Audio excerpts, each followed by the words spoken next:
Welcome to Sculpted and Unscripted with Dr. Azad, where we answer the most common questions about consultations, surgery, and recovery. Honest and without the script.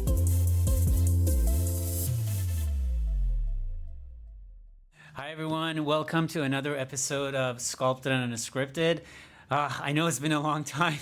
It's been almost like 2 months since our last episode, but this is our busiest time of the practice. Yeah, I mean, believe me, I try to do this sooner, but we literally have no time to do this. But anyways, we're back. A couple of few nuances or new announcement. We actually did 2 Preserve cases, which is great. We have a third one on the book, and we actually are getting more consultation regarding Preserve. So that's actually really nice. Yeah, I see a lot more inquiries. And the one that we've done so far, they've been doing great. You know, they're back in their routine activities very much sooner compared to traditional. So yeah, if you have any questions or any interests, please contact us. So what I'm going to cover today is actually one of the common, sort of a common thing with breast augmentation is a capsular contracture. So I'm going to talk about what is a capsule, what is a capsular contracture, what do we do to fix it, and more importantly, what can we do to prevent it, okay? So anytime you get a breast augmentation or any type of implant, doesn't have to be necessarily a breast implant, any sort of implant in your body, the body forms an envelope around it to kind of capture it, and that envelope is called capsule, you know? And I always say the capsule is actually, in the case of breast augmentation, is our friend because it's what houses the implant, what holds the implant together where it's supposed to be. If you don't have a capsule, over time, the implant can go anywhere, you know? So it's our friend until it's not.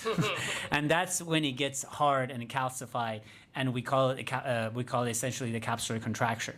So there are 4 grades of capsular contracture. Grade 1 is actually not necessarily a contracture. The grade 1 is anyone who gets a breast augmentation is qualified as a grade 1. So that means that now you have a capsule in your breasts as opposed to you never had an augmentation, but that capsule is nice and soft. So there's no treatment for it. There's nothing needs to be done. It's just you got a breast augmentation. Grade 2 is when you feel the hardness, but anyone else, when you look at it, the breast, they can't see any difference, you know? So there's no malposition to the breast, but you do feel the hardness. So that's grade 2. Grade 3 is like you feel the hardness, and now when someone look at it, the breast is malpositioned. And usually with the capsular contracture, we get superior malposition, meaning the implant rides up, goes all the way up and gets hardened. That's grade 3. Grade 4, it's grade 3 plus now you have pain. So it's really hard. It's super calcified and now giving you pain. Grade 3 and 4 requires an operation, okay? Which I'm going to go over in a few minutes. Grade 2 is a time that sometimes with non-operative intervention we can fix it, and those are like massages. There's a medicine called leukotriene inhibitor, Accolade or Singular, that you take it for 3 months, and it's been shown to break down the capsule. The other thing is I refer a patient is to the clinic called Aspen Clinic, which is basically a physical therapy for the breast, you know, and then they use ultrasound, they use heavy duty stuff with the combination of antibiotics, and they somehow be able to break the capsule and bring it back to the grade 1, you know. Is it 100% working? No, it's not 100%, but I've seen a couple of my own patients, but with the 5th generations implants, that they did that and it went back to grade 1.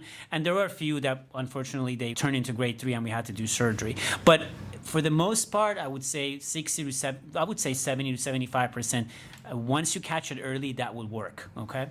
So here's the thing, again, when you feel that something is hard, when you feel something is not normal, if you are a patient, obviously you know the routine, you just call us and come here, or you just make sure you go see your plastic surgeon. Don't let it wait, because you know your breasts. You know something is different today than it was a day before, you know? The grade 3 and grade 4, what we have to do is surgery. In that case, we have to go in and basically take the hard and calcified capsule out.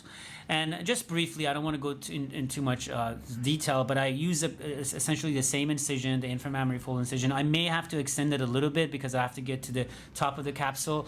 And then with the implant in, I try to dissect all the muscle and breast tissue off the capsule.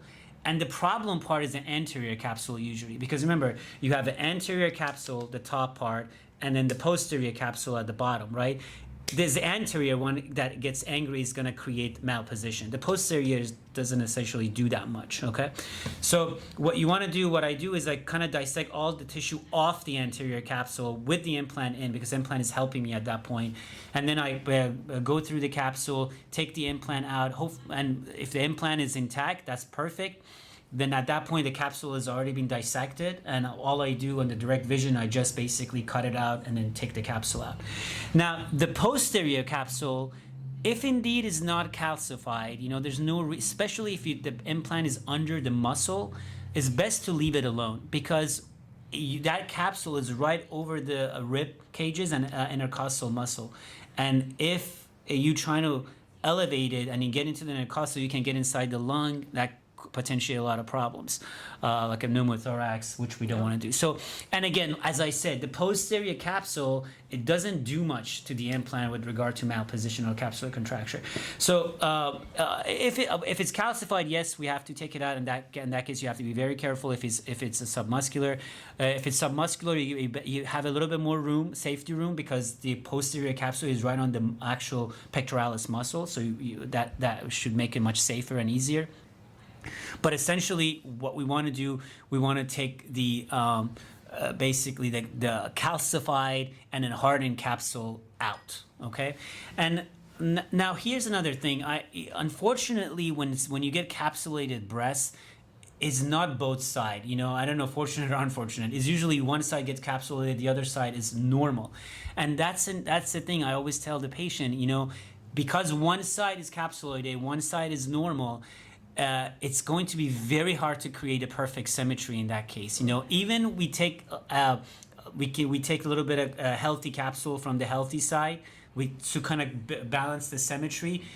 The capsulated side, the skin around the capsule is being contracted, and if you had a capsulation for a long time, then that skin has been contracted for a long time. There's nothing we can do to this skin. We cannot uncontract the skin. We can tighten it with the breast, but we cannot uncontract it. So that's why it's best to get in as soon as possible. As soon as possible. Yeah. As soon as possible you notice it, then because again, we can take the capsule from both ends, even from the healthy side, to better symmetry, but we cannot do anything to the skin. So exactly what Kim said. If you're noticing it, you want to come in as soon as possible. Don't wait on it. The other thing is, I don't want you to wait on it, because you get to the grade 4. First of all, it's painful. You're having pain. Second of all, at that point, because the capsule is so calcified, sometimes, especially if you have a 3rd or 4th generation silicone implant, they break through those implants, and then they break through it, and it causes an implant rupture, which again, it creates another problem that we have to go in, take all the silicone particle out, wash it out. But we do what we have to do. But what we're trying to do is trying to prevent it. Which that brings me to the last point of this discussion is like, what can we do to prevent the capsular contracture? And that's the capsular contracture has been with us since the inception of the breast augmentation. Since the augmentation with the silicone implant or saline implant, since then we always have this problem of a capsular contracture. So, but since then, over the past 15 and 20 years, we've learned a lot through the research and through experiences, but more importantly, through the research of some of the plastic surgeons. So there are some steps that we can do inside the operating room to prevent the risk of a capsular contracture. And I always mention that during my consultation. I mean, you guys all know.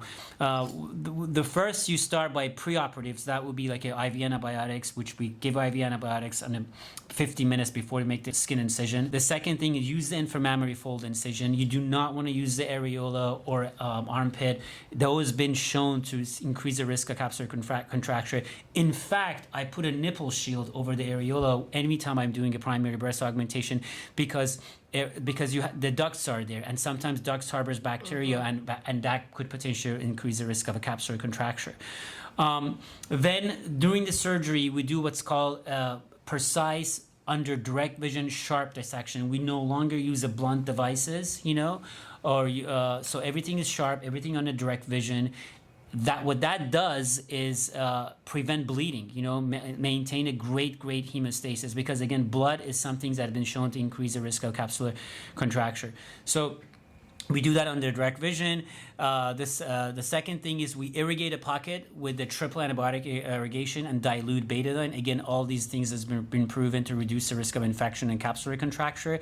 I do want to step further. I actually soak the my Raytex, again, not a lap, because lap has lint, the Raytex with the betadine, dilute betadine, and leave it in the pocket for about 5 minutes, and then just wait, and then come back and then take it out.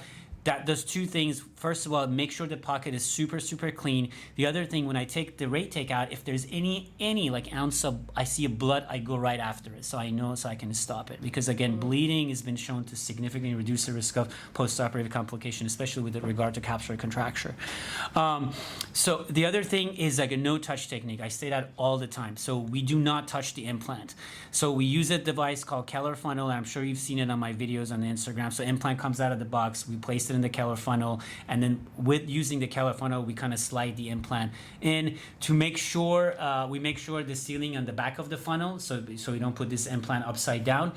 But again, no touch technique. Even we using a no touch technique, I change the gloves before each time I'm changing the implant. So we change our gloves 3 times. You know, beginning of surgery, when we put the first implant, and then we put the second implant in. Again, to make sure minimize the risk of what I say call it capsular contracture.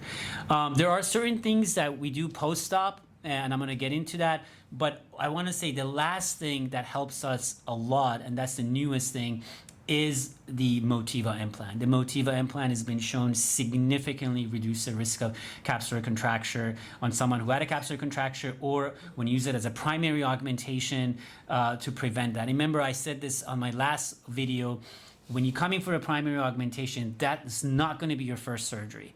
Even if everything goes perfectly, you're going to change that implant 10 or 15 years, every 10 or 15 years to maintain it. So the first surgery, it's so important because that sets everything for the future surgery. If the first surgery goes wrong, you're going to have problem down the road all the time, okay? So that's really important. Now, we use, when we use a and I still do, use a 5th generation implant, Allergan, Mentor, Sientra. Again, you know, I have a big breast augmentation practice, so we have all the consignments. For those implants, I still use the post-operative treatment to reduce the risk of capsular contracture. Those are massages, so they routinely, we ask them to massage after a month of surgery. We put them prophylactically on that leukotriene inhibitor, the accolade medicine, again, to reduce the risk of capsular contracture. But with the Motiva, we noticed on the new studies with the Motiva, we don't need to do that because, again, Motiva creates a very soft capsule that if you go in and also massage it, you can also flip the implants. So for the Motiva implant, is not, you know, Shay like to say, is very low maintenance. You know, you just put it on, you don't have to do much. You're only going to do anything if you feel something, and which you call us immediately so we can address it. So yeah, I hope this was helpful, you know, for with regard to capsular contraction. Again, if you have any questions, please give us a call.